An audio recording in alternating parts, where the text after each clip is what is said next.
Alright guys, so last time we did a video on my 370Z and what to do if you want to boost it. So this is going to be more of a budget friendly one. So for you guys that can't afford to boost a 370Z or a 370, this is your next step. Get a 350Z HR. This is a 2007 Nismo. You don't have to get the Nismo one, but you can get a 2007 to 2008 350Z with the HR. Has the dual throttle bodies, and we'll go to the mod list in a second. But these cars, usually when they're full bolts on E85, put around like 310 wheel, maybe a little bit more, just depends on the area and your tuner and whatnot. I'm gonna have Douglas explain all the mods to this car and what he's done and what his goal is for this car. It'll be more of a budget video for you guys. You can get a clean 350Z HR for probably like 9-10 grand. So how much did you get this Nismo for? So it was weird.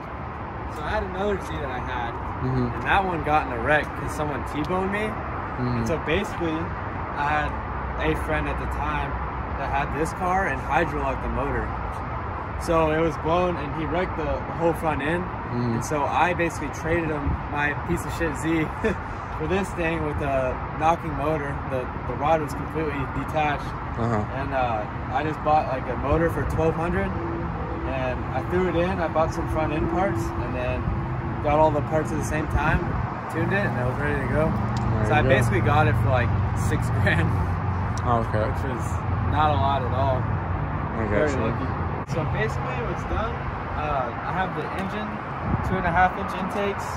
I think they're Bosch 550cc injectors. I have a 265 water blow, or however you pronounce it, the fuel pump. I have a stage 3 action clutch, 6 clutch. What else? I have DC headers to Z1 test pipes to ISR white pipe, and then a Tome with an extension on it so it can look good, I guess. But other than that, that's about it. I have a lot of driver mod stuff. I have the RJM clutch pedal, and I have a good short shifter in there. I don't remember what brand it was, but it feels solid. But that's about it. And who you tuned by? Gabe_IPO. He's out in Arizona, but he does great work. So.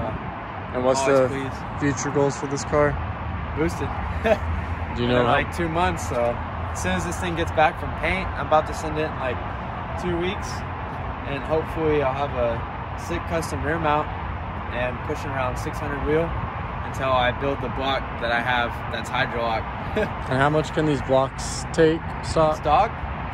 I know if you look up White Widow Z33, I know he's pushing like 630 wheel, something like that, and he's been boosted for like I think a year, and it's holding up fine. And I know several other people pushing like around 650 on stock block.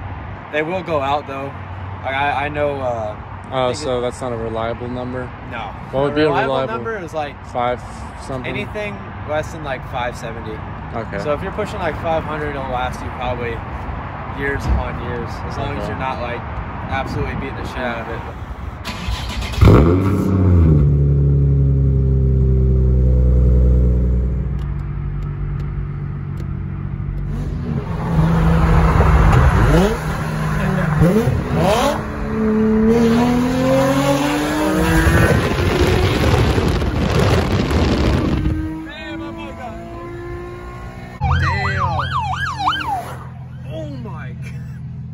Dude, that bike just fucking scared the shit out of us, dude.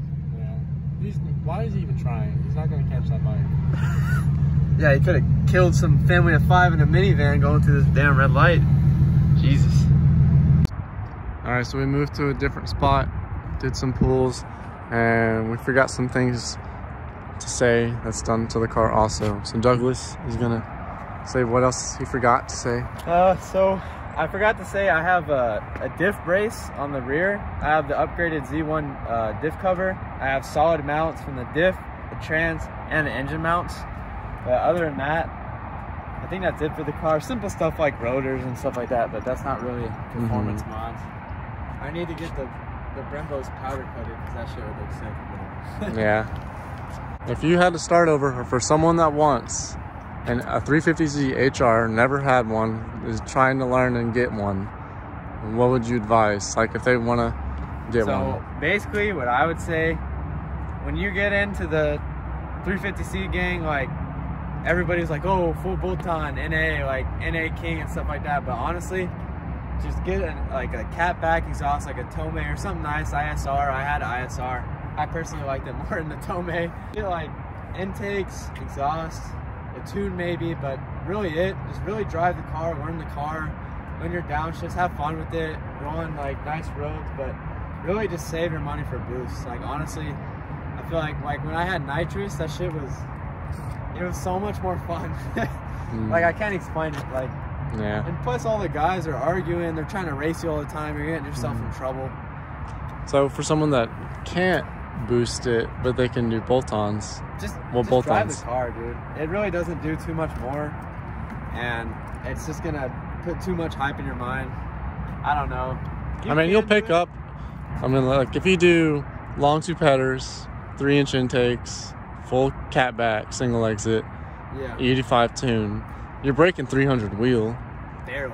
You're still breaking them. What do these put stock? I mean, like these put like what, 270 wheel stock, 260 wheel? 260. There's no reason to really full bolt on these cars. Just bolt on and tune it. Just bolt on too.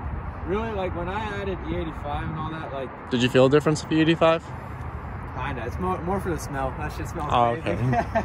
Like I see people spend drops like a few thousand on cams, tune all that, and it literally adds like you could probably, if you're like really fast on the HR, push like 330. It's not even worth it. And I put a 75 shot on there when it was stock, which is intakes and a cat back. That shit was faster than it is now. So for people that want an HR, just barely do bolt-ons and at least spray it or just boost it. Yeah, exactly. Has it been reliable for you? Hell yeah. This thing, I did my gallery gaskets, but the previous owner ran it for so long that all the oil clearances are bad. This shit's at like 8 PSI at idle for oil pressure, and it's been lasting me like 2 years. Jeez. I know the VHR 37 problems. What's the HR 35's problem? Problems, like what problems? Gaskets. Okay. They have a tuning issue, the 07 and 08s, where like, if I don't know, I guess it's what it reads on the tune, but it'll have like idle surge problems. Oh yeah. And you have to send your ECU out, and that's annoying. It also has like the clutch pedal on these, the master cylinders are awful. That's why I got a different pedal. It kills the slave cylinder and the master just because how the angle it pushes at and all that. There's not too many problems. But the stuff like door handles. Yeah. But the main problem is the oil gallery gasket, and the clutch, and that can happen at like 60K miles or 120. You never know. It's just that's the main problems usually. And the ECU, is that pretty popular? Or is it just it's every now and then? 3 HRs now. It happened on only this one, and I've tuned all 3, so I'm not really not sure, but I've heard of a decent amount of people having that issue. Guys, this is what a one-of-one Nismo key looks like, and here's proof that it works.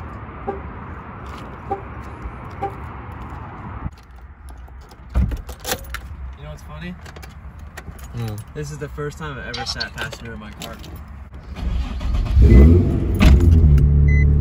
Proof that it works.